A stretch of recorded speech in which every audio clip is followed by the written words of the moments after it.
Okay, good day, everyone, and welcome. It's great to have you here with us for our AI Collaborative Virtual Salon, New York to New Delhi, Public Opinion Polling, and the Rise of AI in India.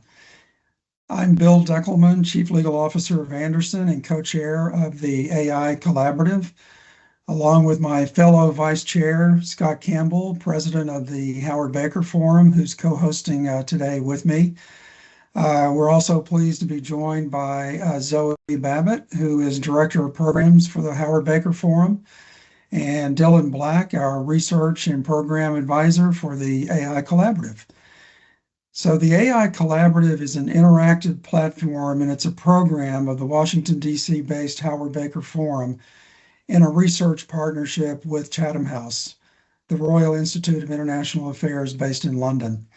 Our purpose is to foster a global fact-based dialogue about artificial intelligence and the extraordinary impact that it's having already and will continue to have on global business, on the markets, on governments and politics, geopolitics, and society as a whole.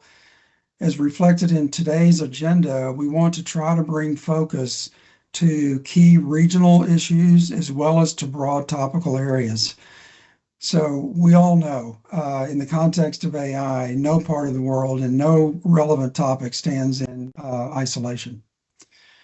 We're very fortunate to be supported by a remarkable advisory board composed of leaders, authors, thought leaders, and experts from industry, government, and academia who bring exceptional insights to the work that we're doing here.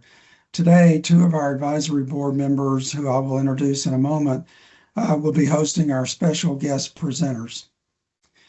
I also want to express appreciation to our sponsors whose support helps make these discussions possible. Those sponsors are Korea Hydro and Nuclear Power, KHNP, MUFG Investor Services, Anderson, Baker Donaldson, and Willis Towers Watson. If you missed our first salon event, please visit our website. You can find it at theaicollab.org, where you're going to find there a recording of the entire event from the first salon event, as well as a summary and key takeaways from those presentations. You'll also find on the website our list of advisory board members and a curated weekly set of AI weekly news highlights. So today's salon event features two segments, the first on AI and public opinion polling, and the second on the development and impact of AI in India. To the extent that we have time, we'll try to address questions. So feel free during the presentations to enter your questions or comments in the chat feature here in the meeting. Let me say also, as always, our discussion today is held under Chatham House rules, meaning that while participants are free to use the information shared, attribution to speakers or participants is not permitted. Now, it's my pleasure to introduce our two advisory board members who are going to be hosting our speakers and presenters today. First is Tom Shanker.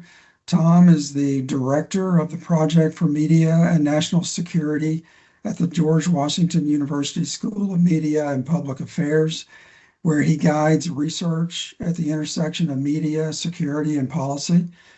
Prior to this role, he spent nearly 25 years at the New York Times, including 13 years as its Pentagon correspondent, covering U.S. defense policy, embedded operations in Afghanistan and Iraq, and a full spectrum view of military affairs.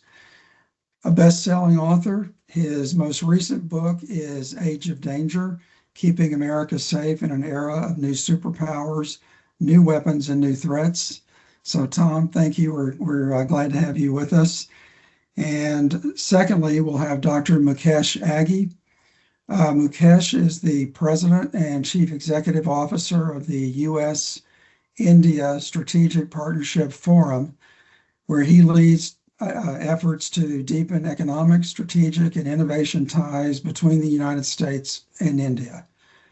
With more than 2 decades of global business leadership, including roles as CEO of L&T Infotech, Chairman and CEO for Asia Pacific of Steria, India, and President of IBM India.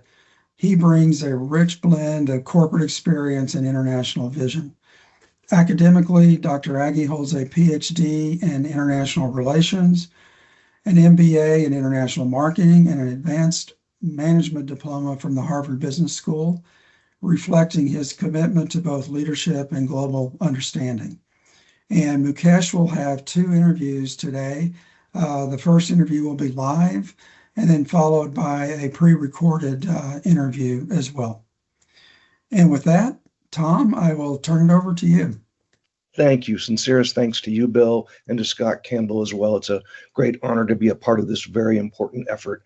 I could not be more pleased than this opportunity to introduce Dritan Nesho, who's founder and CEO of HarrisX, which is a voter and consumer research, data analytics, and technology solutions company. The firm focuses on public policy, consumer technology, media, and telecommunications. Prior to founding HarrisX, his distinguished career includes senior positions at Microsoft, including as Director of Product Management in the Technology and Civic Engagement Group, and as Director of Corporate Strategy, Special Projects, and M&A. I had the real treat of hearing him present to the Defense Writers Group on this fascinating and important HarrisX study, Artificial Intelligence and Democracy, Global Perceptions, Political Impacts, and National Security Implications. Covers a number of challenging legal issues and governance issues as well. At the risk of understatement, I found it thoughtful, thought-provoking, and extremely troubling. So Dritan, we are so happy to have you here. Over to you, sir. Thank you, Tom, for the introduction and for the pleasure of having shared this data first with you at the Defense Writers Group. I'd also like to thank my colleague Sviat Azimbaya for helping us get all together within this important forum to speak about a weighty topic, which is the intersection of AI and democracy and its impact on trust. Before I begin, I would like also to thank Bill and Scott for chairing this important forum in Washington that provides such an important array of perspectives on global topics from AI to geopolitics and beyond. Without further ado, I'll walk through this presentation with a little bit of pace so that we can make time for some question and answers at the end. And please save your questions up until that point, and we'll be happy to go through all of them. You can go to the next slide, please. The previous slide. So a little bit about the methodology behind this study. The study was fielded in June a few months ago amongst 3,000 voters across the United States, United Kingdom, Germany, France, and Italy. And the goal of the study was to assess the discernment or the ability of these voters to discern between real content, man-made content of different formats, and AI-generated content, which is becoming increasingly exceptional at mimicking real human content in ways that are, very, very difficult to distinguish and very, very difficult to tell. And we wanted to do the study globally because these are a set of findings that have implications on a global scale. In fact, it was the recent election or the last election in Indonesia where AI was first used to essentially tamper with the election process, where there was a video of the current president saying things that he had not said and being placed in a context that he had not been, that really almost turned the election on its head. And again, this is the risk that we're increasingly facing with AI and the sophistication of AI in various types of digital mediums, especially in social media and in media. You can go to the next slide, please. And the research design is on a randomized basis. We showed essentially content from two well-known figures. So the users or the respondents in this case, they should be well trained to discern between what is real and what is not, given that both United States President Donald Trump and Ukrainian President Volodymyr Zelensky are mainstay figures that they see almost on a weekly basis. And on a randomized basis, we showed a piece of real audio content and AI generated content, a real image and an AI generated image, and a real video of each of these figures and an AI generated figure. And we tried to understand what the level of discernment was. And then we told people what they had actually seen. And what we noticed, as we'll go through the findings in a second, is a significant drop in trust across all types of content once users are exposed to AI generated content and the fact that they have trouble discerning between what's real and what's not. Can go to the next slide, please. Simply put, at best, when you're looking at AI generated disinformation and misinformation, you lose 1/3 of your audience or of the people that are exposed to it. And what I mean by that is that these people are deceived into believing that this is real content.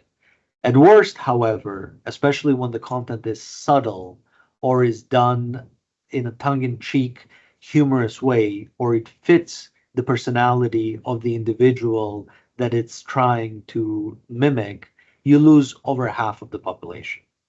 Those statistics speak volumes. If we think about an October surprise or a 23rd hour surprise in any election, these are the kinds of statistics that can swing large swaths of undecided voters and essentially determine the nature of an election based on a lie or based on something that is entirely fabricated. And again, that holds a lot of risk and brings into question a lot of regulatory issues and, frankly, good business practice issues when it comes to the use of artificial intelligence in today's world. And so, on average, close to 2/3 of the images, videos, and audio clips of Trump and Zelensky were correctly identified as AI or real. But again, over 1/3 were not. And you see here the baseline for each of the countries. You see that the United States, having had a bit more exposure with artificial intelligence, the baseline is higher than for some of these other European countries, but not by a lot, right? And this plays into the sophistication of these technologies. Go to the next slide.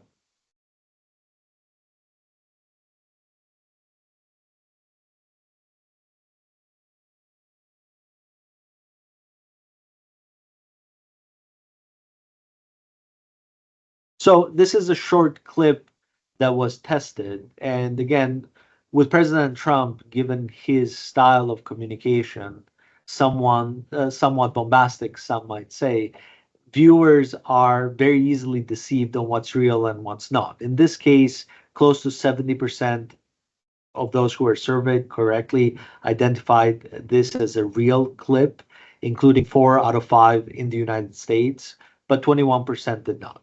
When we followed up then with a different clip, which you'll see in just a second, you see also how it plays out with something that's AI generated. If you can go to the next slide.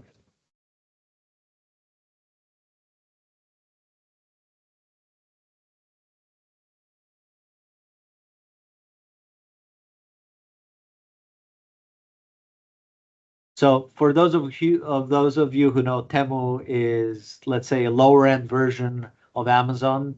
In fact, I don't think you can even buy things in the United States from Temu right now, or at a minimum, it's not a very well established platform. But when shown this fake AI video, 40% of Americans incorrectly thought it was real, and even 35% globally.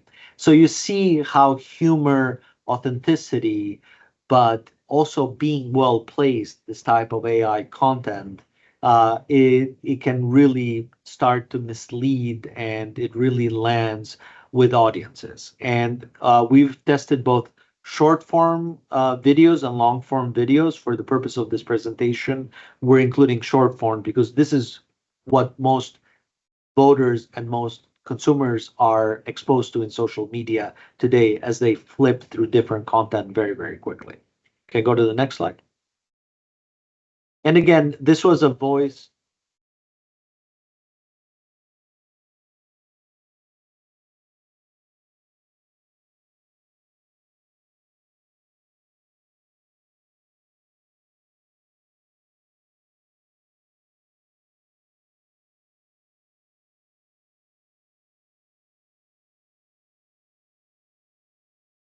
So again, here, this is an AI generated video.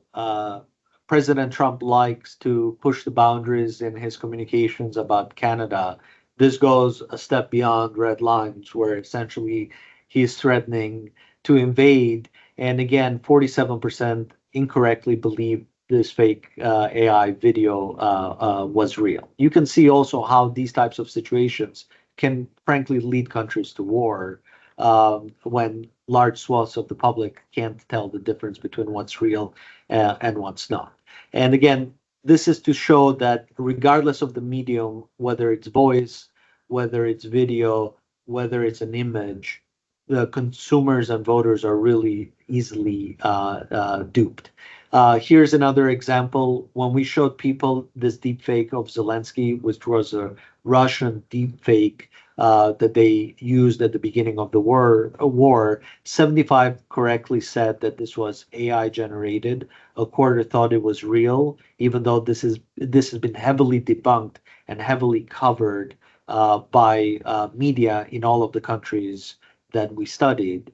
And then once you do something a little bit more subtle, and we prompted the respondents to watch this picture closely and look for any kind of logos or symbols within it, 48% incorrectly said this was real. And again, we have masked it not to show a Nazi symbol, but essentially it's fake auto-generated content with the swastika on the side.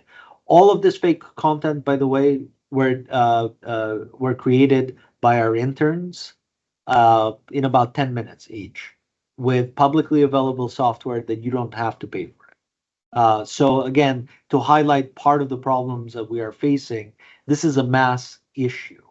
And as one person said to our group when we showed the findings, we survived nuclear weapons as a world. We were able to create guardrails for them. I'm not so sure that we will survive social media on AI. And again, that highlights the problem of creating the right guardrails for this type of software, which is prevalent. So the learnings of the experiment are clear. In an environment where a third of voters or more can be swayed by false but convincing content, disinformation at scale could tip almost any election. This is becoming increasingly worse. Number two, as AI improved. And it's not just fooling people, but it's also diminishing the trust that people have within the content. As video and audio clips get longer, they become a little bit easier to detect as real or fake, but not by much.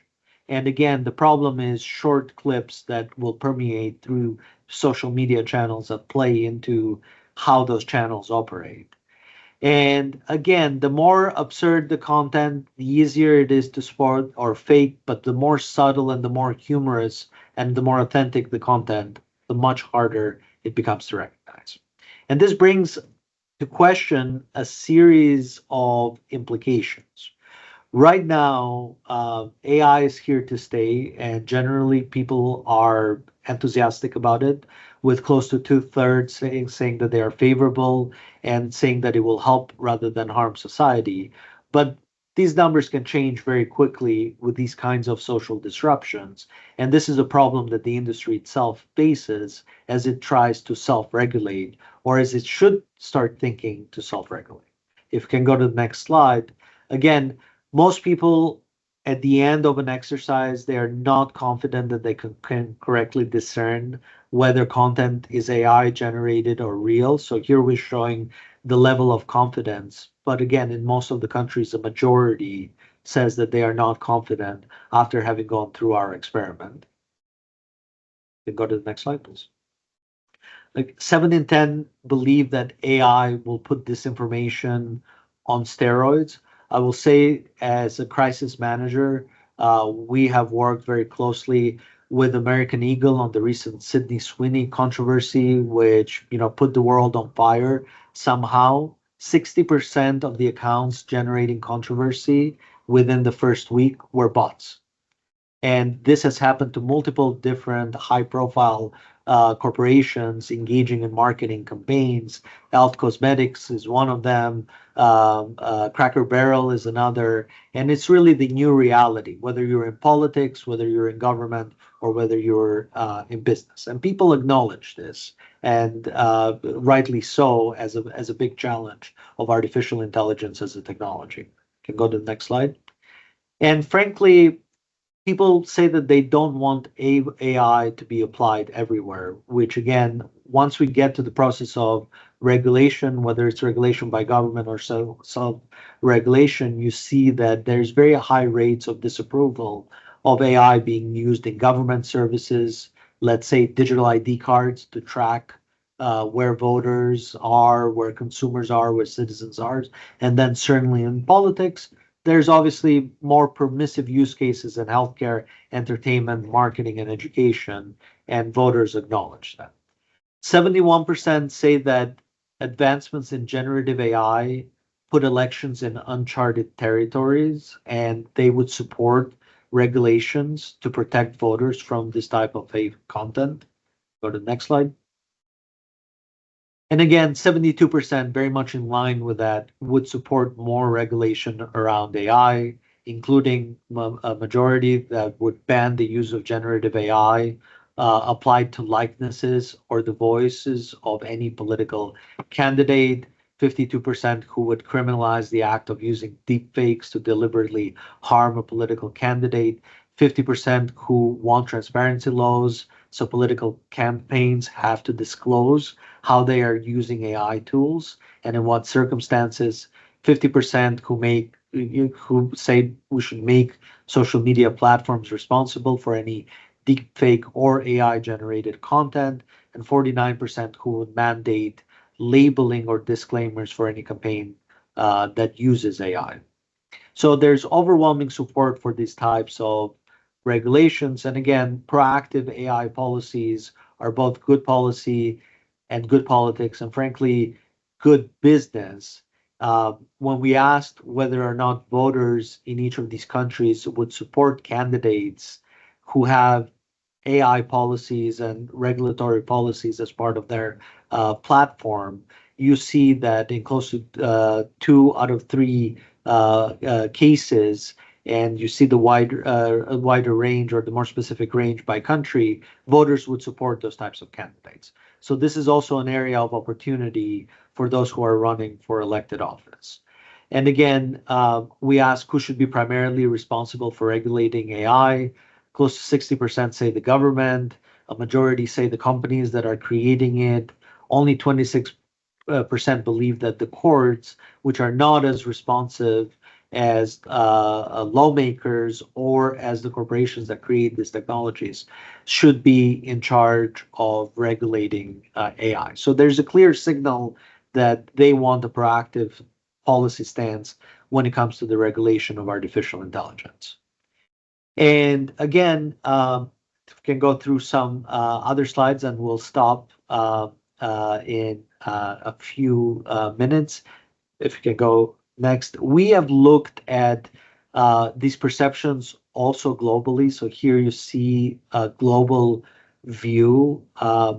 Familiarity with AI is growing. And what we notice is that as that familiarity grows, the ask for new regulations, the need for new regulation grows in the minds of citizens and voters across the globe.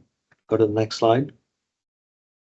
And again, it's very important for the favorability of artificial intelligence as a new technology to keep growing. Right now that favorability is close to 70%, but it can move in either direction. And that's a very important point that we're landing with all of the corporate clients that we have that are quickly trying to remake the world through artificial intelligence. Go to the next slide. And again, there's a wide range of perceptions in terms of the overall impact on society. It is not a given that AI will have a net positive impact. And what's interesting about this chart is that if you look at the far right of the chart, the countries that have the most experience with artificial intelligence, United States, United Kingdom, France, are the countries that have the more tempered views around artificial intelligence. And then in other countries, you see more positive views, but the levels of experience and the levels of familiarity are not quite at exactly the same level as in the United States. Go to the next slide. Again, I'm trying to move with a little bit of pace here. And again, here you have a breakdown, and I think this is a good back of your pocket chart, which we'll obviously share as we share the presentations with the attendees of the group, in terms of what areas do citizens and consumers and voters support AI to be applied in, and where areas do they are they concerned about. You see government services and politics very, very concerned about, especially in the United States, in Europe, a little bit less in South America, and a little bit less still in Asia and in the Middle East. In other areas, there's a higher degree of acceptance. And interestingly, that applies to military and defense, which is completely uncharted territory when it comes to these types of new technologies. And again, we ask, do you feel that your personal and commercial choices are influenced by algorithms? And again, there's rising sensitivity that they are. 64% say algorithms impact their personal choices, 65% commercial choices, 53% political choices. At some point, this perception will catch up to the technology. And if these concerns start growing even beyond where they are, there will be a very, very clear outcry and very, very clear call for more regulations. Go to the next slide.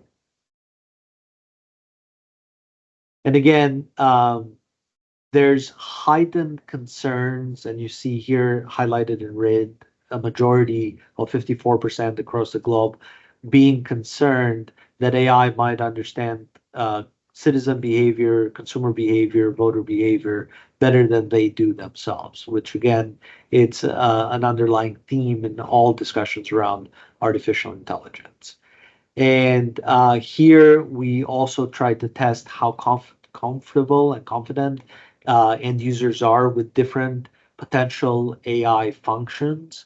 Again, an interesting picture in the United States and in Europe, where the level of comfort is significantly lower than it is in Asia, in the Middle East, and also in South America, on a wide array of uses, but especially around government and some of the more public uses like AI drivers. I think we've got a few more. AI and job creation. Majority concerned that it will replace more jobs that it creates. This creates another types of political pressure and dimension around artificial intelligence. Go to the next slide. And here we have AI and government regulation, a global view of what voters want. And you see that in most developed economies, you have a clear signal that the government should regulate AI more. I think that as you move towards developing economies like China and some of the Asian tigers and Middle Eastern countries, you see that they have a more laissez-faire perspective. But again, if we compare to what this data was 2 years ago, which we do have several signals around, even in the United States at the outset, it was let the technology run 2 years ago, and now you see those sentiments that have shifted over the span of the last couple of years. So with that, we're done. It's a lot of data, but we'll make it available to you, and I hope that it provides a good perspective in terms of the challenge and the opportunity of artificial intelligence on everything from democracy and politics to current business, but also how starting to think about self-regulation and good regulation. It's both good business practice and good for society. Thank you. Well, Dritan, I cannot thank you enough for sharing this powerful study. As I mentioned to Zviad before the call, those of us trained as journalists are told never to use the word unique because most people hear unique as unusual. Unique means one of a kind. Truly, this is a unique study. Thank you very much. Thank For you. questions, if any attendees have a question, please drop it in chat and I will curate those in the time remaining. But a couple from our senior leadership. First is Bill Deckelman. Bill, what's on your mind, sir? Yeah, thanks, Tom. Dritan, thank you. As Tom said at the beginning, terrifying, but very informative and very helpful. I have a lot of questions, but I'll try to kind of narrow it down to one that's really kind of a burning question for me. You mentioned, crisis management and that sort of thing. What is the aftermath when one of these things happens and that video has done its damage? What happens? Does is the creator of the video, the people behind it, are they ever discovered? Can you find them? Do you prosecute them? What happens? And as a practical matter for a business, that's vulnerable to this kind of thing, you think about competitors, for example, that could do things with this, or coming at the company directly, with some kind of fraudulent, situation, wire the money, from the CEO tells the CFO to wire the money, things like that. What is the defensive mechanism here? What should companies be thinking about? Well, simply put, I would say that when the outrage is fake, as in the cases of some of these crisis clients that we've been working with over the last 6 months and increasingly are coming our way, corporations need a real strategy. And what I mean by that is that a real strategy is anchored on a very keen and deep understanding of what their consumers want, what their consumers perceive the values of the business to be and its principles, and in many cases, sticking the course. With American Eagle, for example, we stuck the course. We advised that they stick the course. They made one statement that essentially said, this is a fake controversy. We are talking about jeans here and nothing else. And it led a company of a valuation of around $2 billion to double in terms of its valuation, because that's what their consumers wanted to hear from them.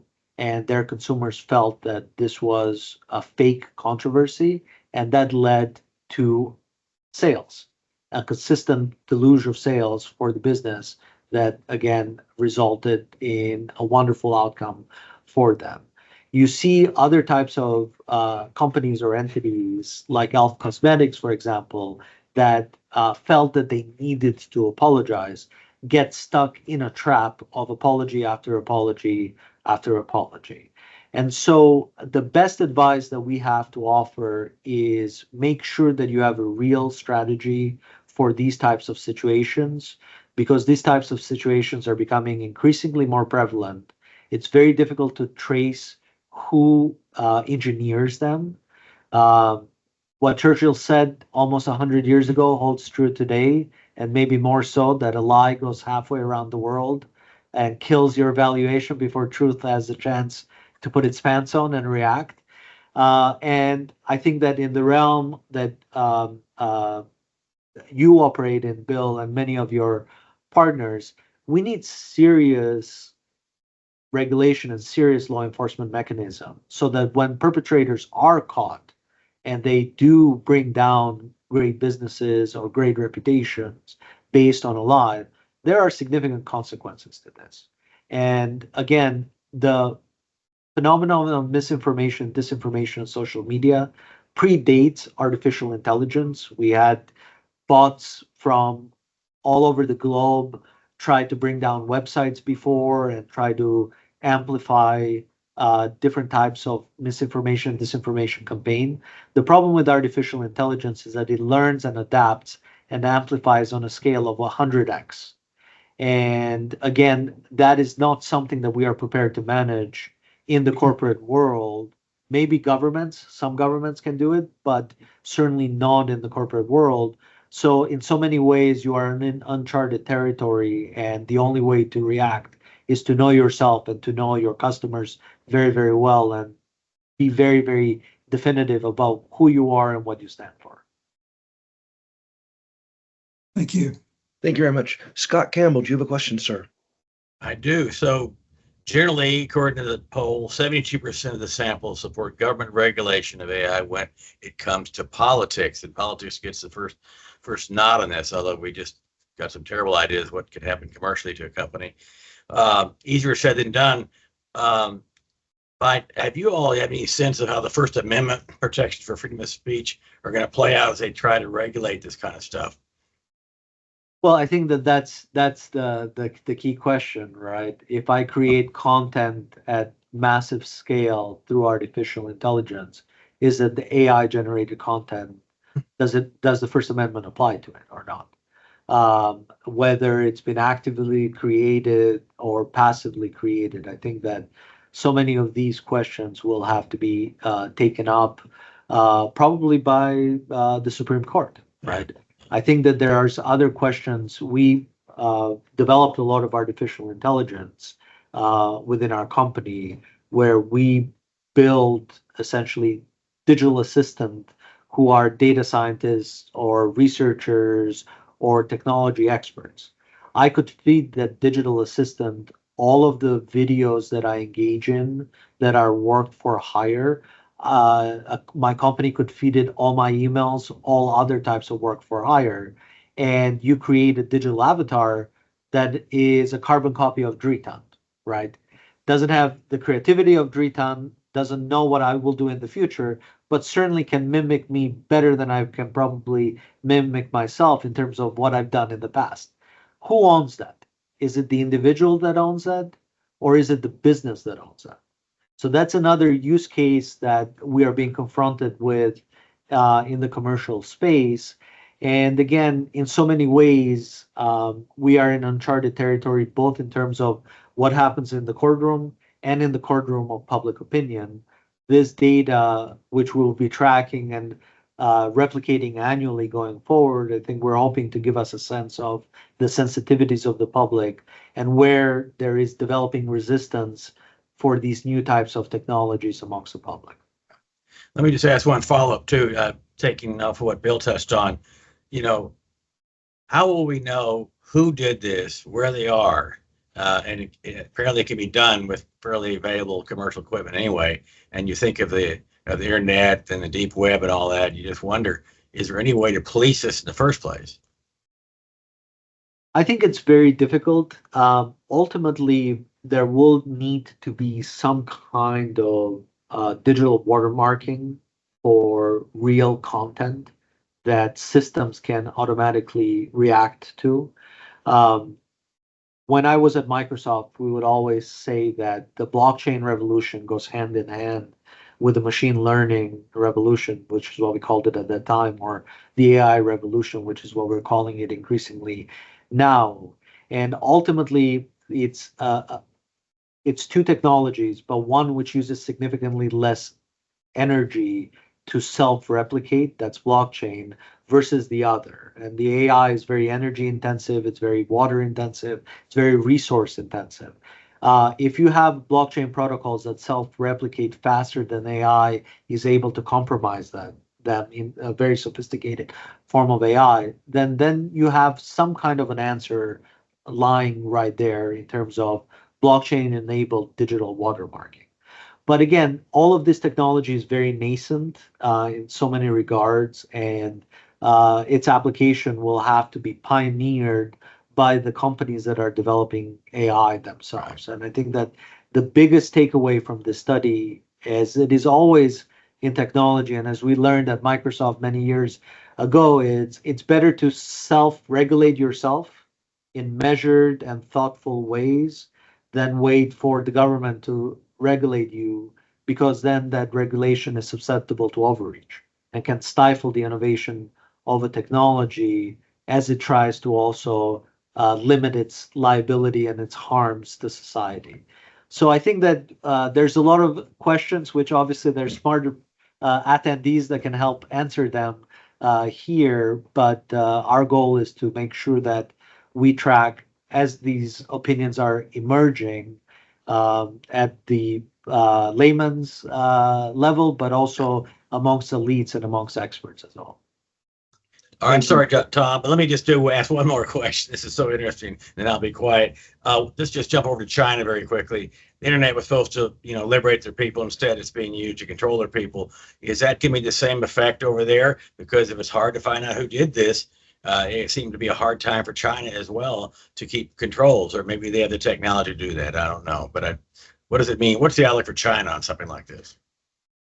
Well, conceivably, there could be applications of this technology which are very dystopic and are used for a government like the Chinese government to control its society on a very close basis. But of course, they cannot control how the technology evolves outside of their borders. And again, every new technology reflects the best of humankind and the worst of humankind. It has the potential to do so, especially something like artificial intelligence, which by definition is meant to mimic humankind. I would say that I was part of the team that rolled out a bot many years ago at Microsoft called Tay, which in the span of 24 hours within Twitter at that time ended up turning misogynist, ended up turning racist, ended up exhibiting messages of white supremacy, and so on and so forth. And what we learned there is that Tay was a blank slate. He was learning from the environment around it. AI requires very sound first principles. The philosophers of the future are already writing with zeros and ones. And the people that are developing the mental models, the RAG models through which AI works and generate the knowledge models, have to be very, very careful to develop AI in a way that fits within social norms and guardrails and doesn't disrupt society for the worst. And secondly, is friendly to humans, because God knows how these types of technologies can be used in the future, especially in military applications and beyond. And so, again, in so many different ways, we're in a brave new world, and I'm sure this will be the first of many of such types of conversations together to try to figure out what do we do with this technology, which conceivably has godlike powers, right? And it's very, very concerning in so many different ways. Thanks. Back to you, Tom. Thank you so much, Scott. We have two questions in the queue, and they're actually very related. One's at the tactical level, one's at the strategic. It's what are the realistic prospects for protecting the United States and our democracy from the malicious uses of AI you talked about? That's at the strategic. The next question is the same thing at the tactical. Is there a role for education to enhance awareness by people and consumers early on? So how do we protect our democratic institutions, and how do we inoculate the public one by one or in the classroom? Well, I think the guardians of the truth, Tom, have always been journalists and professional journalism and media. And obviously, there will be an increased reliance on these guardians of the truth to validate different types of content. I think that breaks a trend which has been so far a negative trend vis-a-vis professional journalism and media, obviously losing resources and working in challenging environments. But we do need those types of guardrails and those types of mechanisms in addition to what could happen technologically. This is the real risk, right? The Indonesia example is a real example where the current president, who in the past had worked for a regime that was not a democratic regime, was essentially, they created a fake video, deep fake of him praising the former dictator Suharto of Indonesia. And that changed the dynamic of the election for 10 days, 20 days before the election was set to happen. Society reacted in that case and was able to readdress what had happened. But I think that that brings into question, should we have more early voting or should we have less early voting? If voters are duped, but they have submitted their vote, is there a mechanism through which they can change their vote all the way to the end of the election? that is obviously a double-edged sword because it could work both ways. Do we need to instill a quiet period before elections, days, perhaps weeks, to make sure that in the 23rd hours voters are not swayed? And is that really feasible in the age of social media? I think that all of these questions are questions that are upon us at this stage. In terms of education, yes, we have to teach young people not to be overly reliant on AI, to trust but verify as they go through the content of AI, and to make up their own decision. Right now, you see in so many cases in both business and in work, people leveraging artificial intelligence tools to do things faster, but it stuns their creativity, it stuns their knowledge, it stuns their growth in so many different ways because it does the work for you. And I think that we need to find the right balance from an educational perspective on that front. Thank you so much. No more questions in the queue, so I'll use the power of the chair to ask the last one, and maybe it's unfair with 5 minutes left to ask a big one, but I'm fascinated by your late end slide that talks about different views of AI and governance in the West, in China, the tigers, etc. I think the case can be made that AI is literally redrawing the map of the world. What are the implications both geostrategically and for global business if AI becomes the driver of alliances and rewrites the map?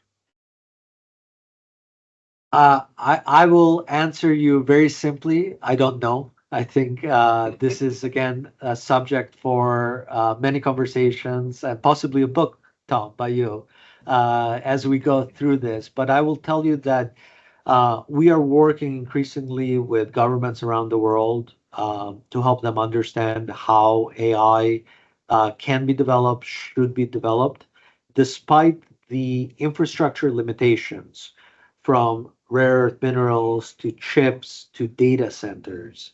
Everyone has taken incredible interest in AI. And there are some statistics that even in the United States, when we look at GDP in the last quarter at 3.8%, something like 30% of that gross domestic product is already being generated through AI or AI-related companies. So the chance that that will happen is very, very real, given the economic impact of artificial intelligence already. In our study of global CEOs, a majority of them is devoting at least 30% of their budget towards artificial intelligence. So a safe bet is to follow the money and where it goes, and that has the opportunity to redraw alliances, redraw interests on a global basis. I think it's something that needs to be studied and explored. Well, heartfelt thanks to you, to the HarrisX team for such an important study, and to all of you for sharing it with us today. So thank you. Thank you. It's now my honor to turn the program over to Dr. Mukesh Aghi. He is President and CEO of the U.S.-India Strategic Partnership Forum. Mukesh, over to you, sir. Thank you, and thank you, Scott and Bill, for organizing this important event. And I think as time goes by, we will get more global. And today is the first effort to talk about the US-India in the AI space. I am waiting for Umesh to dial in. We told him 12:50, and so we're a few minutes ahead. So Scott and Bill, may I just ask you to manage this while I'll reach out to Umesh for to make sure he dials in? Yes, we can do that. No problem. So, yeah, Bill, any more follow-up thoughts from you on that incredible talk? Of course, I'm thinking in political terms, but there's also, you can just see if what you could do. Remember what they did was the Tylenol. Remember, all this went out of business because someone just tampered with something. Let alone now with these kind of powers, you think all kinds of businesses would be using this against each other. Yeah, I know. I really, again, you can go back years, and the audio and the voice mimicking, has been going on for a long time. Yeah. I mean, I've experienced that where the CEO got a call or someone got a call from the CEO, and it was not the CEO. And so we kind of, it's almost like we got used to that, and you train people and you warn people and that sort of thing. But yeah, this takes it to a whole nother level. And so from a competitive standpoint is what kind of comes to mind for me is the damage that could be done, with so much, disinformation and people not knowing whether it's true or not. And, these videos running on all the different platforms, and it's just going to get worse. So I don't know. It seems like regulation of some sort has to be part of the answer. In the US, this administration, you would probably say, yeah, we're not likely to see a lot of heavy regulation here anytime soon. But isn't it interesting kind of how when the First Amendment was tested a bit here recently, there was an uproar coming back. It was First Amendment based. And so, I think, maybe that's where we're going to see kind of the tension here on the political side before it gets to the technology and the business side. There could be some regulation coming out of that. I don't know. Yeah. And My own sense too is that Dritan- government. to Dritan's point, nobody knows. Right. And my concern too is, as you see in the more educated countries, they tend to be more understanding of the challenge. But I'm not sure our universities and even our schools are ready for this. And probably someone needs to develop a first-rate agenda, a study agenda for schools, and taking the kind of data that Dritan and others have developed here, because it's people just are going to need it very badly. On the other hand, it might help some politicians. They can say, well, that's a deep fake. But I guess there is a way to figure out a deep fake. Here's a technical way to do that to a degree. The question is, if you do it in 5, instead of 20 days in front of an election, you do it 3 days for an election, that could be all it takes. There's not enough time to even respond. So I'm sure a lot of people get some good ideas on how to ruin careers and change politics and destroy companies, as well as maybe some good things we could do with this. Okay, Zoe. I think you're muted, Zoe. Can you hear me okay? Oh, there you are. Okay. Awesome. Yeah. So just while we have some time, I just wanted to jump in on the great conversation that you and Bill were having.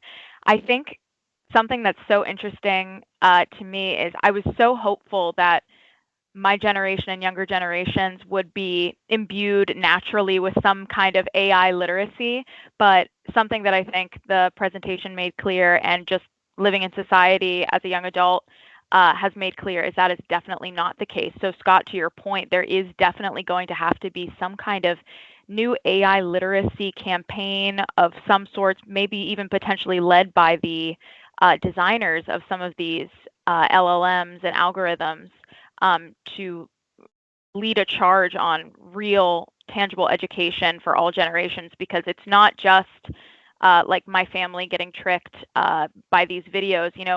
Sometimes I get tricked and I can't tell the difference. And sometimes what's scariest for me is when I'm entertained by a video that I find out later was created by AI. It might seem fun now, but what happens, when I see a fun video of my president goading another country into a war? What happens when I find that? Yeah, it's very, very scary stuff, but fantastic presentation. So timely. If I could hop on that, what Zoe said, when Dritan was kind enough to brief the Defense Writers Group, we had quite a bit of discussion because some of the audience were from the Scandinavian countries, and there are media literacy curricula that begin when young people are learning to read. Kindergarten, first grade, second grade. And again, I'm not an expert in them, but there's literature out there. I don't know, Dritan, whether you and HarrisX have examined any of that and which are valuable and which aren't. Well, I think that one of the things that we'll be doing is taking this study and replicating it across space and time, right? And the Scandinavian countries are next in our list, and we'll go beyond. I think that as we look at it comparatively, best practices will start to emerge in terms of how to deal with these types of phenomenons. And we're very much looking forward to that. But I think some of us, to Zoe's point, forget that really AI wasn't really a thing 2 years ago, right? It was still very nascent. clicked with the emergence of ChatGPT and essentially the consumerization of AI that happened. And really, there's been 24 months in sum total of assessing how we deal with this technology that seems to have now trillions of dollars behind it, and everyone rushing to make it real as the driving force behind the fourth industrial revolution.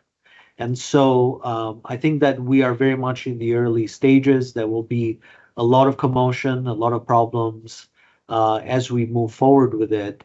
But the goal is to really start triggering these conversations and start trying different techniques to get it right. Let me jump in, if I may, Scott, Bill, and Tom. We do have Umesh on the line. Umesh, welcome. Thank you, Mukesh. Very nice to be here with everyone. Well, good to have you. And I think he's one person who has been driving AI in practicality.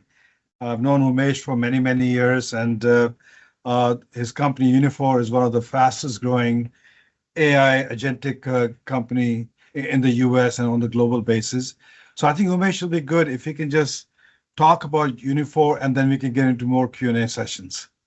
Absolutely. Mukesh, thank you for having me in this session, and great to be with all of you.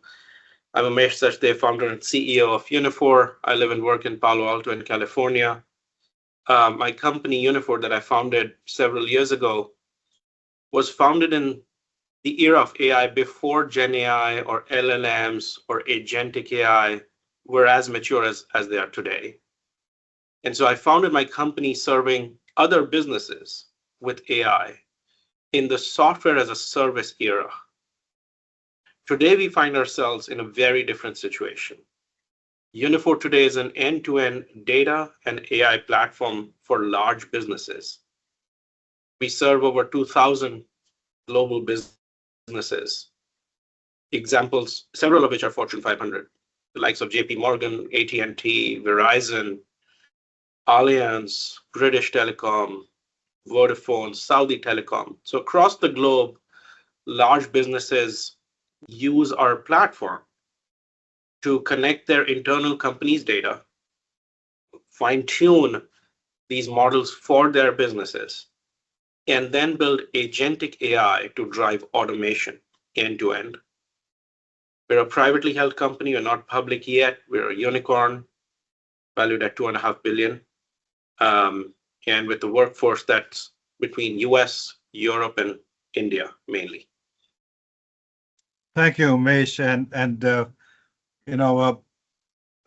you are a success story of an immigrant who is basically creating jobs here. And there has been a lot of discussion on US, India in the last few weeks, where there have been some stress point on the political side. But when you look at from a technology side, the collaboration, cooperation is taking place. And I do recall when you and I, we met with the Prime Minister Modi, we talked about AI, and he said AI is America and India. And basically he focused on trying to insist that, listen, the AI is going to be a driving force between the two countries. And so from your perspective, how do you see the collaboration taking place between India and the US in the AI, specifically with Uniphore? Well, you're absolutely right, Mukesh. Last year, I remember very clearly, I was in DC with you and Prime Minister Modi had visited, and he made the comment about AI being America and India. We had said then, and I think it's played out exactly how we had predicted, India's role in AI up until this point has been pronounced by India supplying to the global stage a lot of AI talent. And I don't just mean in the traditional sense of engineers like we have in the past. We now have very many examples of company builders in AI being of Indian origin. I'm certainly one of them, but we also have Arvind, who's the CEO of Perplexity.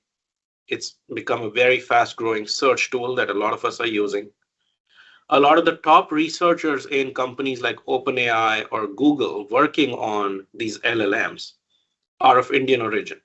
So India's role, as we had predicted, would be to supply the world first and foremost with AI talent. And given the alliance we have between US and India, that is already playing out. And I think it will only accelerate from here.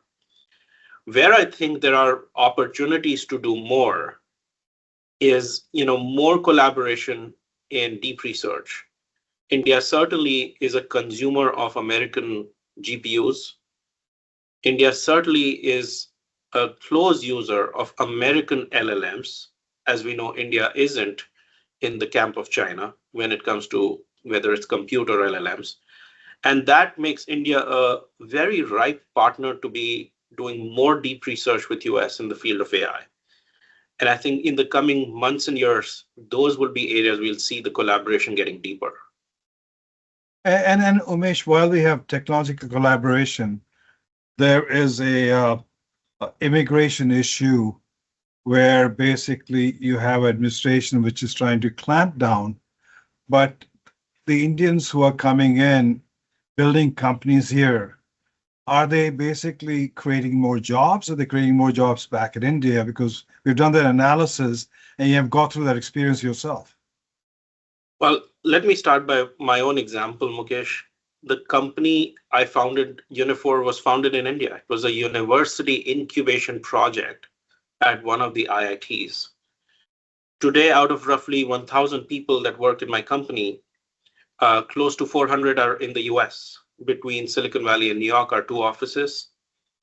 We have about 150 between the UK and Tel Aviv, and about 350 in our two offices in India, Bangalore and Chennai. So my own company is a great example that, which was founded in India, still has big research offices in India, but now our US headcount exceeds our India headcount because we are in a very deeply technical, research-oriented industry. And so I came to the US on an L1 visa, converted that to a green card, and then on the path to citizenship.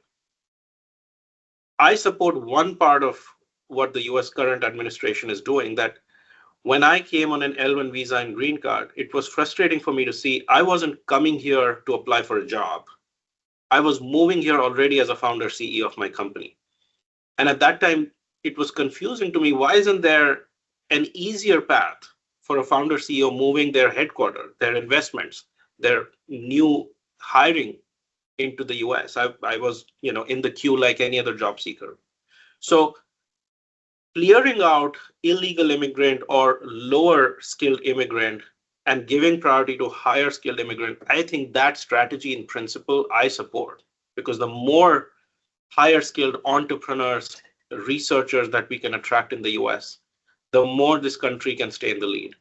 To the contrary, I think if we also tighten the faucet on that type of high skilled labor to come into the country, it becomes harder for someone like me in the next generation to move their headquarters to the US, to start hiring in the US, to create IP in the US. And, in the global stage, it's not like people don't have choices. When left in a vacuum, people find other areas to conduct business. And I think if you want US to win, we have to become a magnet of really high skilled top talent around the globe. Congratulations, Umesh. I know you've built a great company and you hired a lot of local people. And I will be taking this discussion with Bill and Scott on the Hill itself. But let's come back to the geopolitics.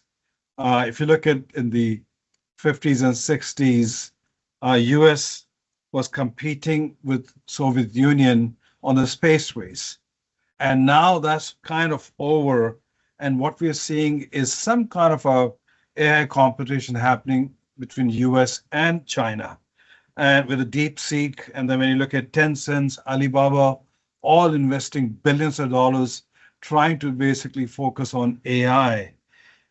When you look at the nuances of between the American AI model and Chinese AI model, where do you see the difference?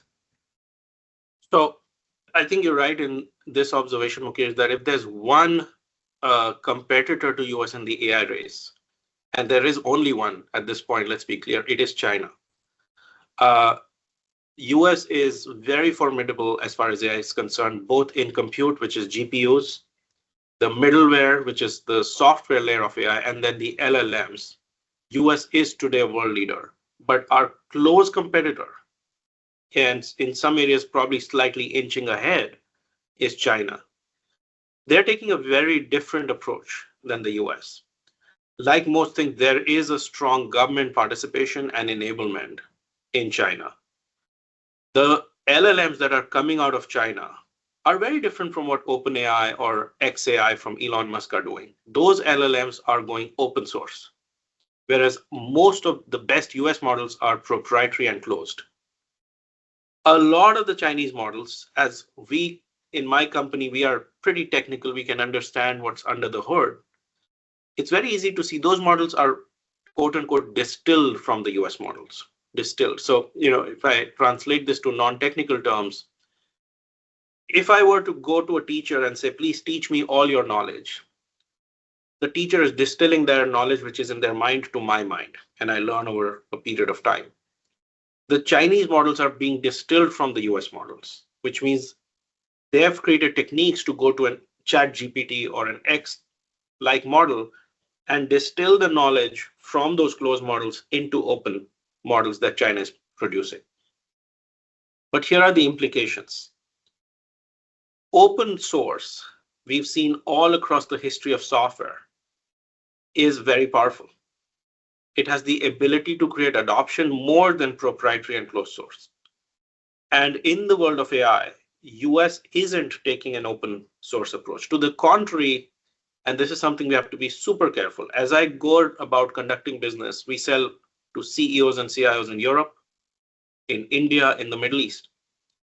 I can tell you a bank in Europe, a telecom company in Europe are all thinking about quote unquote sovereign AI today. And if you ask them why do you want your AI data center to be on premise in your country? Why can't you be comfortable with running AWS or Google Cloud out of the US? And they will privately tell me that, look, someday your government can shut out access to us. So we want our AI to be in our country. Similarly, business leaders in India and government leaders are taking a similar approach. And I think that if we have to compete against China, which is going open source, which is going to proliferate the world with its easy to access, very cheap LLMs, our best bet is to keep our allies close, is to have our allies adopt American AI and not open source Chinese AI. And right now, I have to say, on the ground, that is not the sentiment that our allies have about our AI policy. Thank you, Umesh. And if I may just look at India, India will be hosting its Global AI Impact Summit in 2026. And after you, we'll be hearing from Abhishek, who's been ranked in the top 100 AI leader, and he's the czar of AI from India perspective.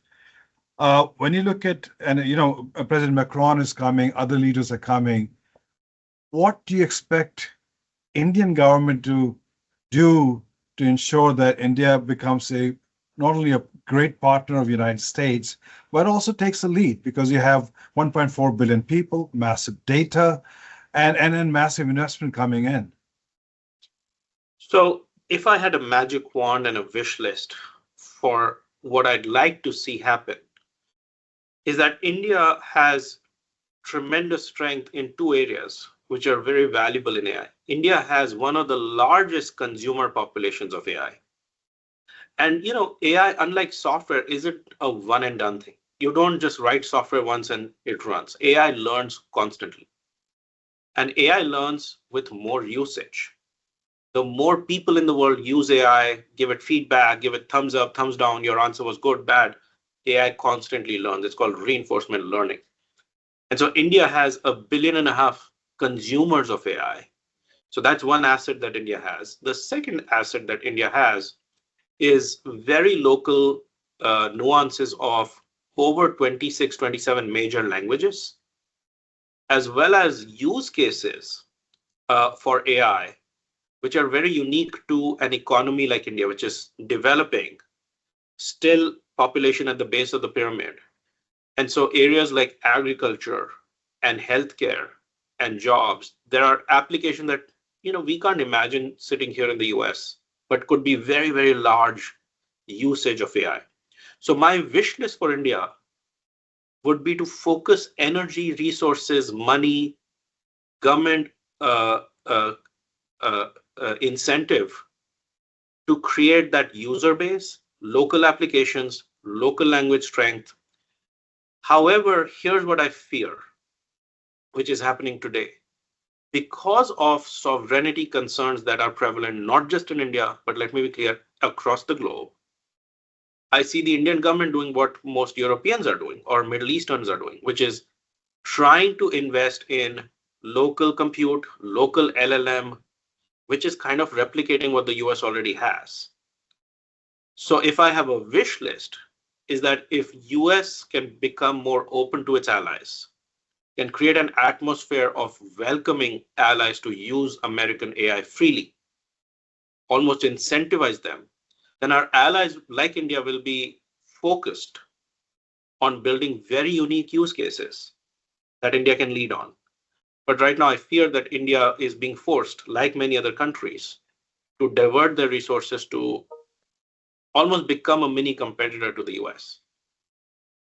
Which is kind of true, Umesh, because what we are seeing is the political stress point is percolating into the AI stress point where everybody is trying to create their own, I call borders with the AI value proposition. But India does seem to have advantage because of the large population base, which is using AI, and so it's able to grow that value proposition much more faster than other geographies itself. That, and by the way, I forget to mention energy, which is going to be probably the biggest choke point for scaling AI in the world.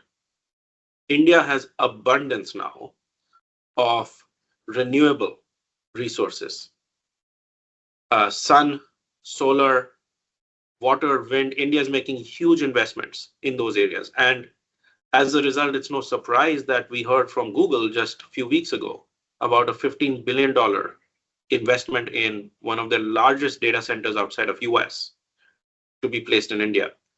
I think it's no coincidence. It's the talent, it's the energy, it's the resources that can be very attractive to US companies. Which is true. In fact, we hosted the Google team last week in India, and they are very, very positive on the investment side. And I'm seeing other companies are also looking at India from that perspective. Now, when you look at from your experience, and people are concerned that AI is a job eliminator. And from your perspective, do you see AI creating more jobs or basically eliminating jobs? Okay, this is a very interesting point. I have over 2,000 customers. Every month I get to meet 30, 40 CEOs, CIOs, either who are existing customers of mine or potential. And in the last few months, I've started to ask this question almost in every executive meeting that I have. And the framework for my question is the following. If you had a choice with AI to do much more with same versus same with much less, and I ask the CEOs to think carefully. The first path is spend the same money as you were before, but I can give you more growth. That's path A. Or same output as before, but with much less spending. That's path B. Which one would you choose? 9 out of 10 CEOs, after thinking for 2-3 minutes, choose path A, which means that most CEOs are today not looking at AI as a cost reduction, headcount reduction tool. They're looking at AI as a dramatic growth improvement tool. And I think that's, first of all, great news for the world, because all of us in the AI industry understand AI could lead us to a world of age of abundance. We could all be enjoying a 3.5 day work week with dramatically higher productivity as opposed to losing our jobs. And I think that's the power of AI. There's been a lot written about this Jervin's law, which is the more you make things abundantly available, the more it gets used. So the fact that AI is increasing productivity doesn't mean it's going to take away current jobs. It means that it's creating more avenues for companies to attack new ideas, things that they weren't able to do with their current headcount. Now, with the same headcount, they can do a lot more. So my own feeling is that I don't think that should be any policymaker's number 1, 2, or 3 concern for at least a long period of time. Our concern needs to be, how do we in the US and our allies maintain a lead? Because truly speaking, if we lose it to our number 1 competitor here, China, this is one it will be very hard to recover. And so what you're saying is the investment into AI is not a bubble, the billions of dollars going in, you will see the end results, which is much more productive companies and countries. 100%. The framework is this. For enterprise software, not consumer software, enterprise software, the one thing I'm very familiar with, the total available market, we used to say till a couple of years ago, was about 450 billion. For enterprise AI, the total available market all of a sudden is 5 trillion.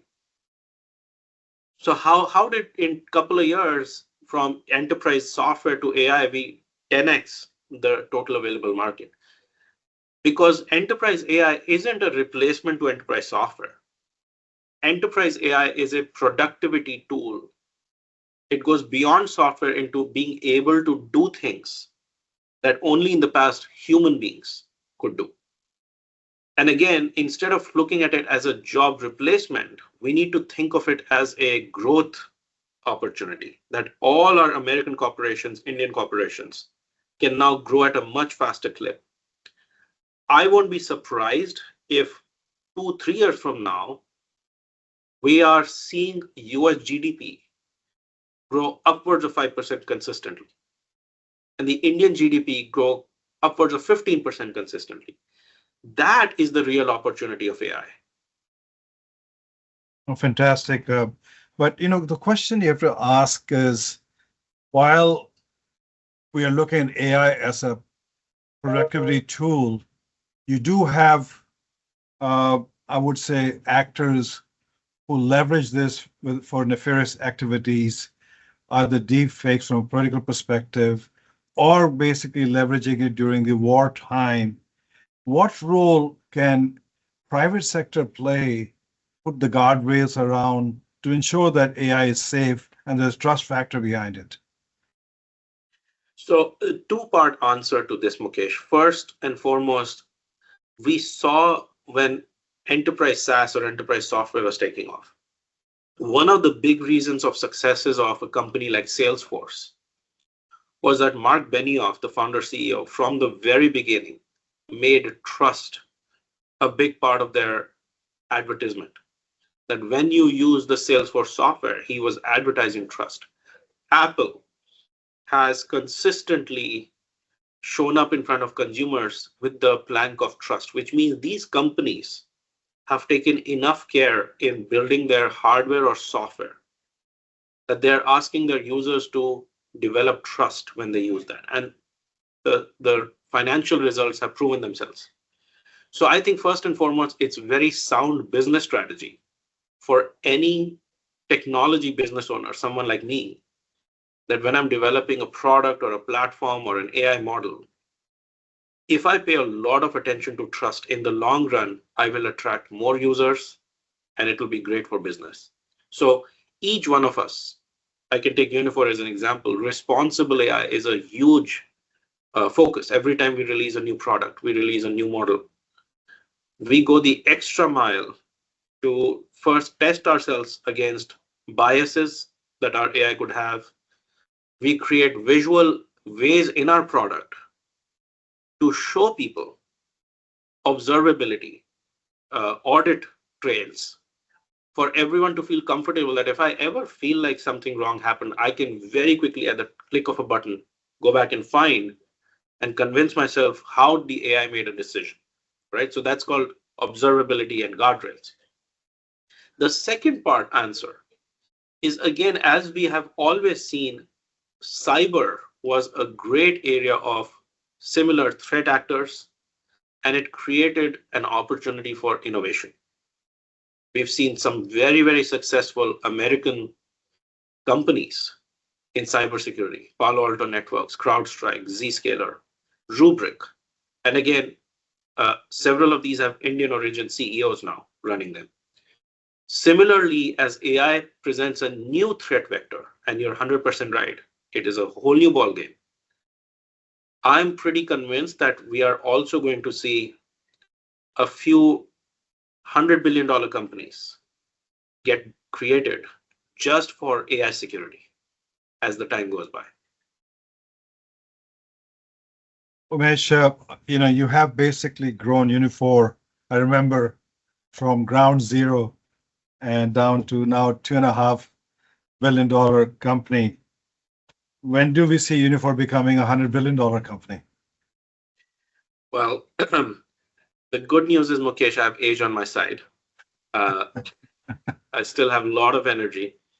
I think, look, what we are really focused on today is the following. Everything I said, we imbibe that at Uniphore. We serve today 2,000 customers. First and foremost, we want to constantly deliver value through AI to the likes of JP Morgan and AT&T every day. Second, we want to grow this customer base from 2,000 to 4,000 to 8,000. And I think as that keeps happening, one thing I've learned as an entrepreneur, that as you keep delivering value, at some point, growth and valuation takes care of itself. So it's a goal that I've signed up to with friends like you motivating me. But hopefully we have a long way to cover that distance. And you will, Umesh. I can guarantee that, because I've seen you basically carve the path and rise. So congratulations. And just want to say thank you on behalf of AI Collaborative in Washington, D.C. for your time and your word of wisdom, and grateful, and look forward to seeing you for the Diwali event next Saturday at your home. Looking forward to it, Mukesh. Thank you very much for having me. Very nice to meet you all. Thank you. Take care. Bye-bye. Bill, Scott, over to you. Yeah, Mukesh, thank you so much for that. And Umesh, that was incredible. Are we going to, at this point, roll the video, the pre-recorded interview? Do we have time, Scott? Yeah. I just want to say that the interview I recorded with Abhishek was very interesting, because he's a guy who's driving India's AI strategy. He was ranked by Time magazine in the 100 most important people in the world in the AI space. And he does have a very, very strong message when you look at India's positioning, India's direction on AI. So please play the video. All right. Thank you.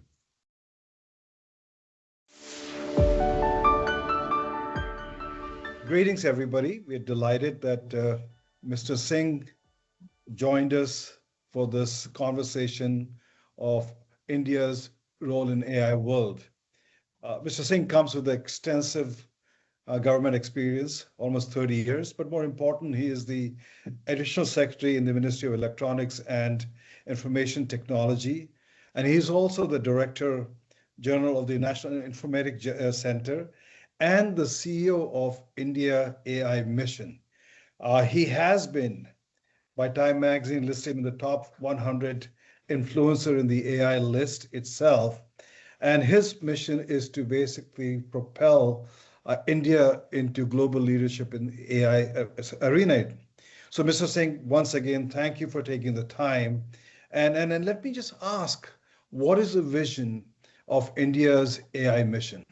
India's AI mission seeks to position India prominently at the evolving AI ecosystem globally, and to leverage the key strength that we have, which is primarily talent, to build cutting-edge AI solutions and applications which can enable better access to services to people, which can transform sectors like healthcare, education, agriculture, and it can help lead to economic growth by building efficiency and productivity in various key sectors. And you do have 7 pillars of AI strategies. Can you help the listener understand what are those 7 pillars? Yeah, surely. Like India AI mission, of course, was conceptualized with extensive consultations with all the experts, industry partners, researchers. And when we did the consultations in 2023, the key focus was that our key strength remained talent, especially like almost all indices. The Stanford AI Index rates India as the number one country in the AI in skill penetration.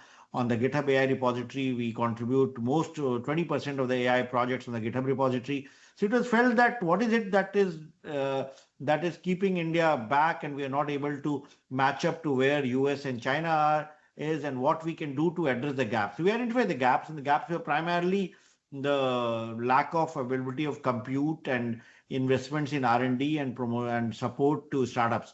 So with that in mind, with that feedback in mind, we conceptualized the 7 pillar strategy, which addresses all the key elements that is required for building a vibrant AI ecosystem in India. The first and foremost, the first pillar is of course about providing compute access, AI compute. One of the most expensive items in building and in training an AI model or building an AI application is compute. So the mission envisaged that we should set up a minimum compute capacity of 10,000 GPUs, which should be available at affordable cost to those who need it. Happy to mention that in the last 1 year, we have been able to set up almost 40,000 GPUs, which are available today at a very low cost in Indian rupees, rupees 65, which is less than $1 per GPU per hour compared to the global prices of almost $3 per GPU per hour. So that's the first pillar where we have enabled access to compute to everyone who needs it. The second pillar is about building data sets. Building a data sets platform, because the other component that you need around the talent and compute is data for training models or building applications.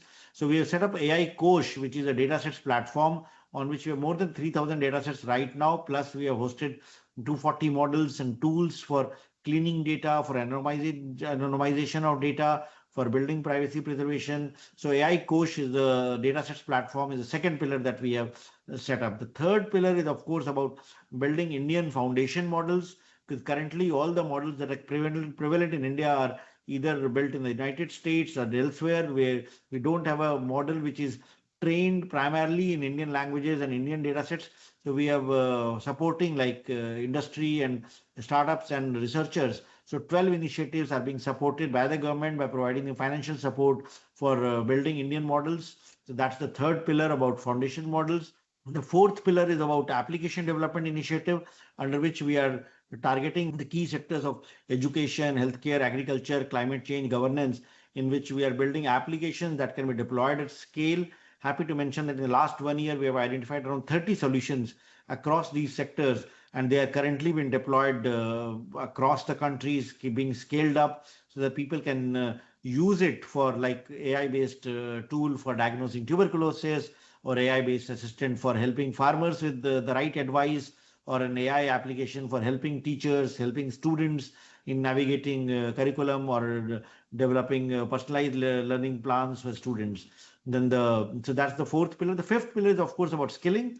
Like we do believe that even though we do have a talent advantage, but in order to sustain it and in order to ensure that we continue to keep the edge on AI talent and skilling, we have a program under which we provide fellowships to students across disciplines, it's not only limited to engineering or science, it's open to students who are doing liberal arts or commerce or law or economics or finance. So they are also, or medicine, they are also able to access fellowships under this program for taking up AI projects at undergrad level, postgraduate level, and at the research level. In addition, we are setting up data labs across the length and breadth of the country. We are setting up almost 570 data labs, which will train people in students in youth in tier 2, tier cities in becoming data scientists, data annotators, data analysts, because these are the jobs that will be emerging in data economies. That's the skilling pillar. Then the sixth pillar is about startups. The startups are going to play a big role in building an AI ecosystem, in developing applications, training models.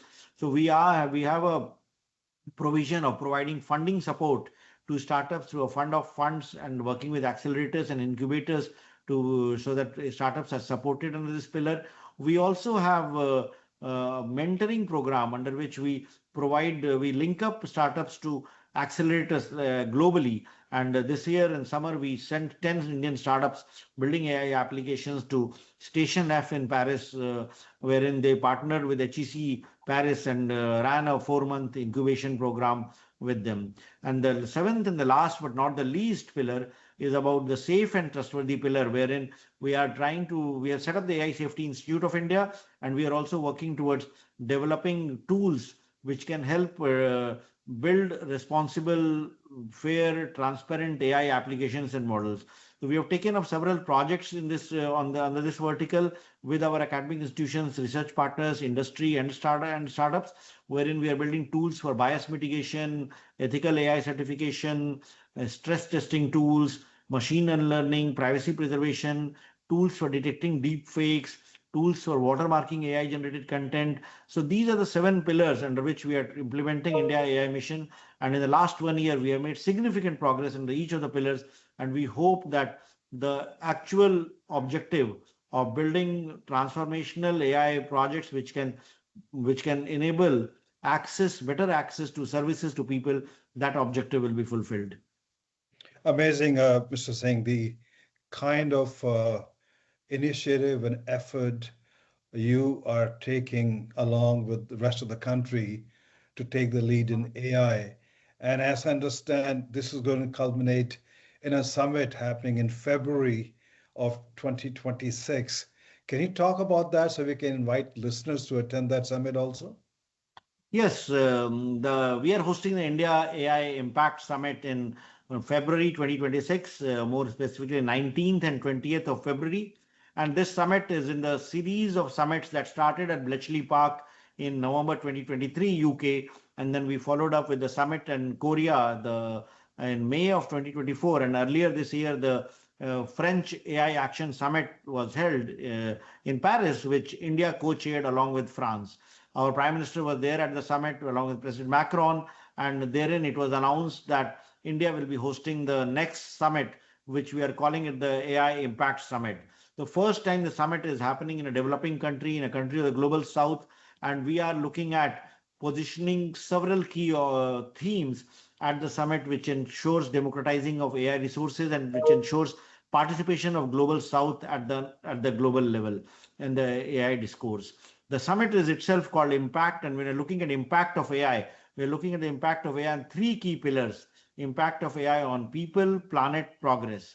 When you look at people, we are looking at all the issues that relate to the issues of future of work, the issues of impact of AI on jobs, on skilling, on reskilling, and how we can ensure that AI does not adversely impact people who are at the jobs that can be taken away by AI, people with AI skills or AI bots. So that's the whole very big pillar. And on the people pillar, we're also looking at impact of AI and how AI can benefit vulnerable groups like people with disabilities, people the hearing impaired or the visually challenged, or people with learning disabilities, how AI can ensure inclusion there. We are also looking at how how AI works for people who speak different languages, how AI can ensure inclusion and bring in people across the world, especially people who have not been part of the digital economy, into the formal digital economy.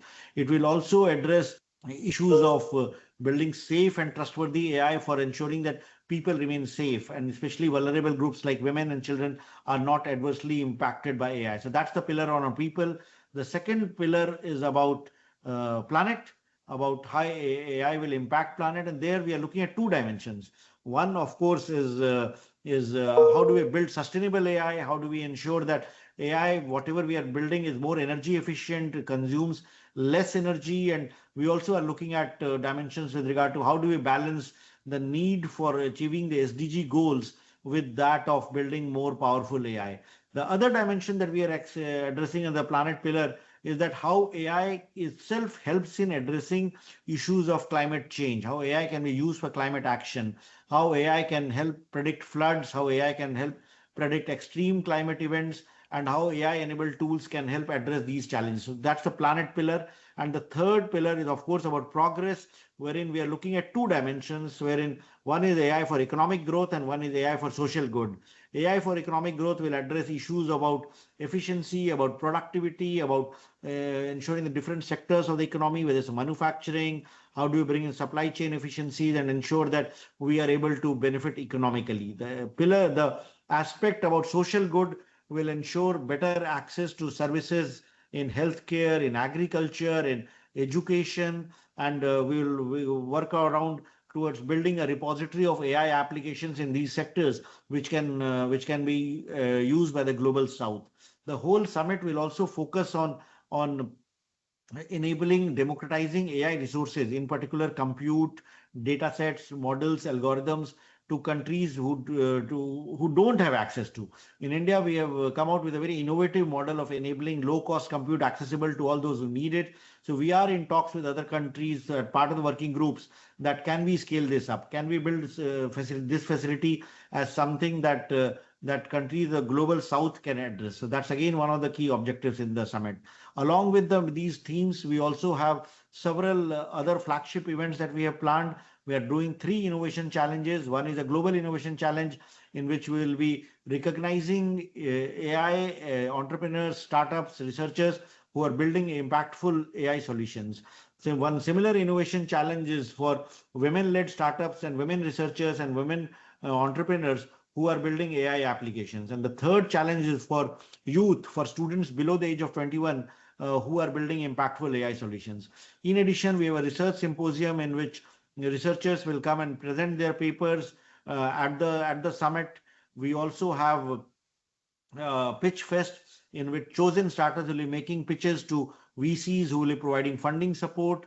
We also have an expo, an exhibition wherein industry partners, startups, countries will be setting up pavilions and will be showcasing the best of the AI technology. So overall, this whole summit has been planned in such a way that we address every dimension of that. In the run-up to the summit, we are doing several pre-events, which is like giving an opportunity to all those who are wanting to contribute to the discourse to take part, address certain themes. We have done several pre-events within India. We have done several pre-events globally. We did one at the UN General Assembly at New York. We did one at the Internet Governance Forum at Norway. Then earlier we had one at OECD at the Innovation Festival in Tokyo. We are following it up with the one at the COP30 later this year. And then the Global DPI Summit at Johannesburg will also have a pre-event for India Impact Summit. And then, of course, at Davos, we will also be there. So I'm happy to note that the session that's being organized today in partnership with US-India Strategic Partnership Forum at Palo Alto is also like a pre-event, is a recognized pre-event for India AI Impact Summit. And what these pre-events do is that give an opportunity of a cross-section of stakeholders from industry, from academia, from governments to put forward their views and suggestions, which is proving to be very useful for us as we move forward towards hosting the main summit. And the themes that are being identified through these pre-events will become part of the main summit when we host that in February. So this is in a nutshell about the summit. More details are available on our website, impact.indiaai.gov.in. I look forward to all stakeholders who are present today here to consider joining the summit in person and also contributing to the discourse about bringing all stakeholders together towards bringing a responsible AI which can help lives, which can help transform countries and economies. No, thank you, Mr. Singh. And we at USISP have looked forward to bringing a large delegation from US into India and partner with you and executing the vision you have basically painted. What comes out in your theme is your approach is very inclusive, it's very global, and it is also collaborative. When we look at the US China, it is basically more of a competition, whereas India has taken a position of being a collaborative partner, especially for Global South, which could basically get marginalized if they are not included. So, from that perspective, what is the benefit you see taking this approach of being collaborative rather than being competitive, as what US and China are doing? See, what we have seen is that they had the experience of implementing digital public infrastructure in India. And we did use digital technologies for transforming lives with the impactful projects like Aadhaar, the Unique ID project of India, or UPI, which has transformed payments in India, or DigiLocker, which has transformed the way data and information is shared. We have the DEPA architecture. We have implemented impactful projects in healthcare, in agriculture, education. So in the DPI playbook, like when we shared the experience of India in building these digital transformation projects with the global community, when we hosted the G20 summit a couple of years back, then there's a lot of interest from countries across the world in trying to pick up some of these projects and replicate in their own countries. So like for example, the ID project, the Aadhaar ID project with the MOSIP is currently being implemented in I think 25 plus countries.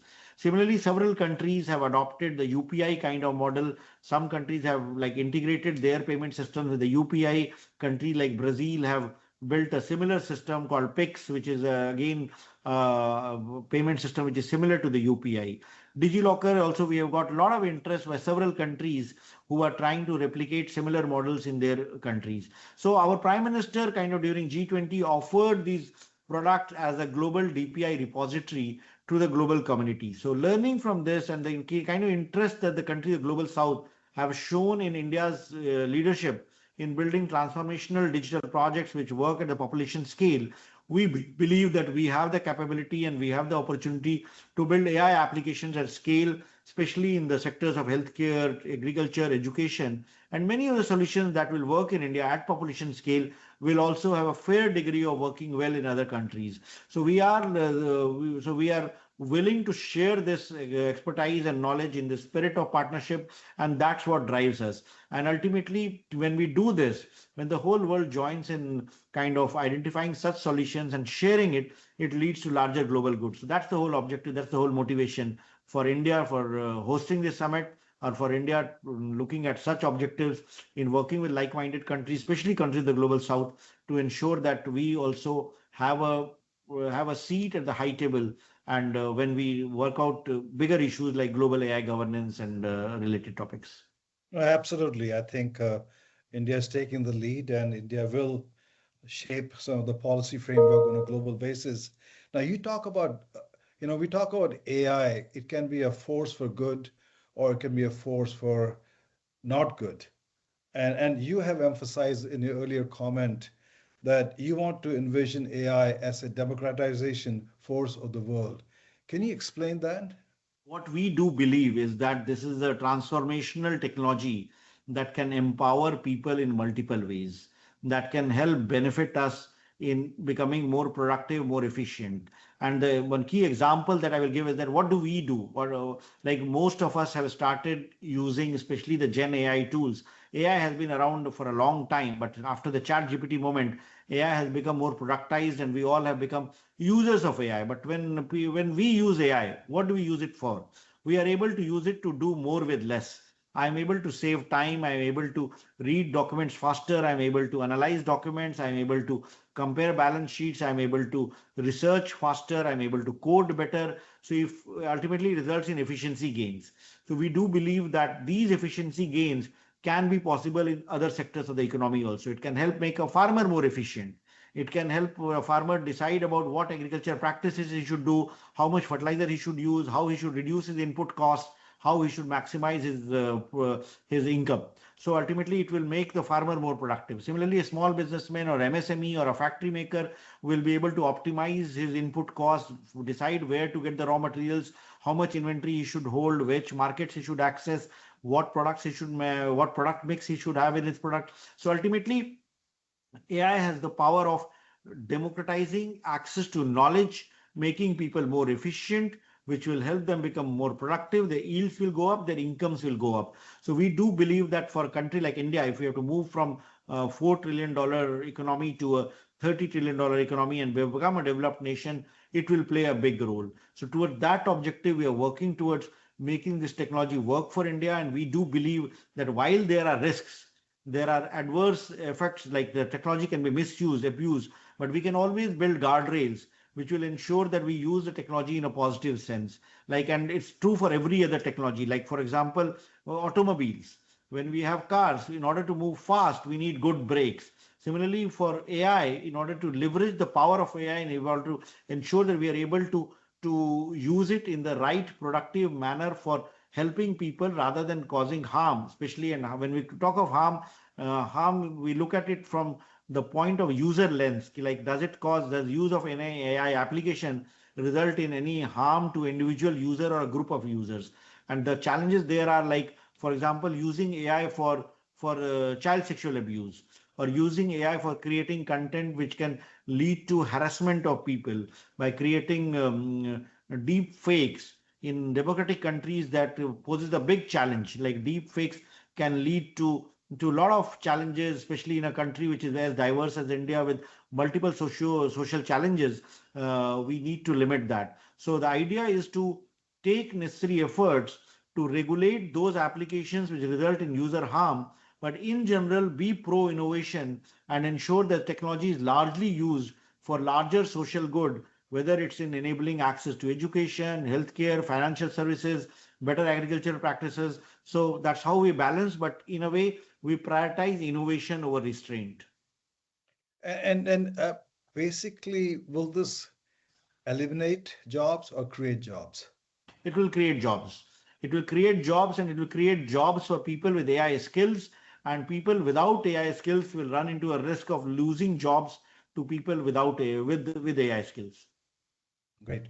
And when you look at, you know, we are looking at AI could be a evil tool, but at the same time, India's focus on looking at balancing the responsibility, ethical responsibility, and at the same time innovating rapidly. How do you find that balance? See, like, we have done this in the past. Like, whenever we have adopted technology, we have done this in using responsibly. Like, for example, even when we developed, say, for example, research in atomic energy or research in space research, we have worked out a model in which we innovate. We were the ones who sent a lunar probe at a fraction of the cost of what the world does. So we do have our inherent capability to innovate. We have our capability to build impactful solutions at low cost, and also take measures to limit the harm that such technologies can cause. And how do you balance, Mr. Singh, in a world where you're trying to bring in AI open innovation, but while protecting data and privacy? See, that's where we what we adopted and what we have worked for India is a techno-legal approach for data sharing and data management. We primarily bring in user consent at the forefront, and the Digital Personal Data Protection Act that we have passed, that also keeps data protection at the forefront. We allow for data sharing with the consent of the user, so that services are not denied. So our concept of privacy is different. We are more aligned towards data protection rather than privacy. And data protection primarily implies that the data principal, the user to whom the personal data belongs, he has the complete rights over his data, his or her data, and he or she can share that data with anyone who is providing a service with his or her consent. And when that consent is taken, consent is purpose specific, consent is time specific, and the data fiduciary who takes the data from the data principal for the purpose for which the service is being sought doesn't have a right to share with any third party without the express consent of the data user. So this kind of approach ensures that data sharing enables innovation. If somebody has to share his data, personal data, for getting a healthcare service or an educational service, that is permitted with consent, but any misuse of it is prohibited. So it's a classic techno-legal approach that we have innovated. It has worked for our digital public infrastructure, and we am sure it will work for when we build AI models. Because AI models primarily do not deal with personal data; they are trained on non-personal data. But the principles of sharing of personal data is regulated by the DPDP Act, which ensures that we are able to prioritize innovation and restrict any harm or any loss of personal data for any individual or a group of individuals. So India would be among the few countries, I would say the first country, which is adopting AI as a government service all across. In a land where you have people who are extremely rich, very poor, educated, uneducated. And how are you able to provide that kind of service to the citizens? And at the same time, what can US learn from that? What we see is that it has the potential of unlocking a lot of value for India. Like we are a huge country, 1.4 billion people, and we very often take pride that 900 million people are part of the digital economy. They are on the internet, they have access to services, online services. So, but when we say that 900 million people are connected, we are also saying that 500 million people are not connected. And to bring these people into the digital economy, ensure that they are also becoming part of the growing technology boom that's happening, what we need is AI enabled services, because many of these people are not very comfortable in services which are primarily in English and Hindi. They need services various in their own languages. And more importantly, they would need voice enabled services. Like I can't imagine farmers across the country accessing services on a AI, on a browser, on a bot, on an app, or navigating the captcha and putting some data entry in their own language. Suppose he has to want to find out like what is the price of a particular commodity in the nearest market. These applications are available on the website and all, but he will not be able to. But if he's able to talk to a solution, talk to a AI bot, or use a feature phone to call up a toll-free number and ask what is the price of a particular commodity in the nearest market, the AI will do the language translation, the APIs from Malayalam to English, and then the solution will be fed to a Gen AI engine, information will upload back. But ultimately, we need is that the reply to the query in the mother tongue of the person. And if we're able to do that, it will empower the 500 million people. And what I strongly feel is that many of these services will be useful in even the developed economies. We have people at the bottom of the rung who are like wage workers or farmers who are not very tech savvy, and they will benefit a lot when such voice-based LLMs are made. Just like we talk to Alexas and Siris, if we are able to access such services, even in the developed economies, a country like the United States, it will benefit a lot of people. It will also benefit in making accessible information about various services. Democratization of knowledge will make everybody more efficient, and it will kind of make any country, whether it's India or the United States, be able to kind of benefit from the entire potential that a country has for creating value. My final question, Mr. Singh, is what's the message you want to give to the AI community, the policymakers, the investors, the corporate America, when you look at what India is doing, and what's the message for them? I would like to say that that India is building its own way of AI models and applications, and what we are trying to do is to create a balance between using AI for creating value and empowering people at scale, and while limiting the harms it can cause. And this model will have a lot of opportunities to replicate in not only countries of the global south, but many countries of the global north also. So what we need to do is to expand support for such solutions and models. What we need to ensure that diffusion of AI technology happens in such a way that it benefits the larger global majority.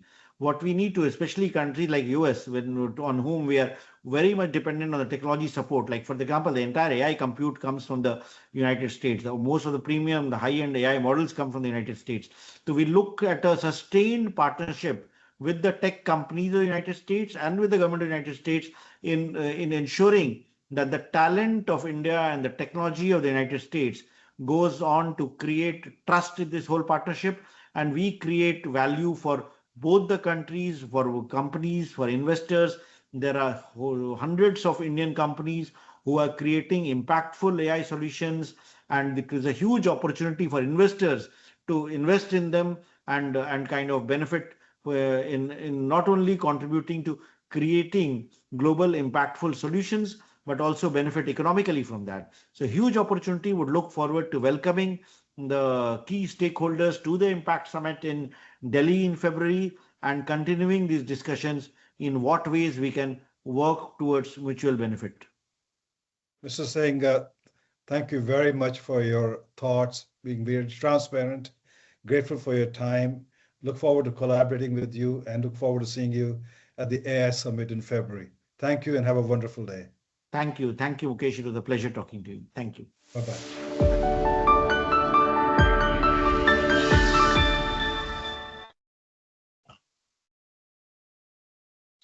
Well, it was a interview where he was quite transparent and very clearly dictates and tells you India's AI strategy. So, That's good. Scott, Bill, over to you. Yeah, That's Scott, it, I'll let Bill. you You're have up. the last word, but Mukesh, thank you so much. Both interviews were phenomenal, and I learned so much. So cannot thank you enough. Scott? Okay, that's it. That was Mukesh. That was fantastic, and we got all our questions and some others answered. So that was quite an experience. Thank you so much. I think that's it. We thank everyone for participating and for a great program, and we'll be back with the third salon soon. Thanks for tuning in. Thanks, everyone.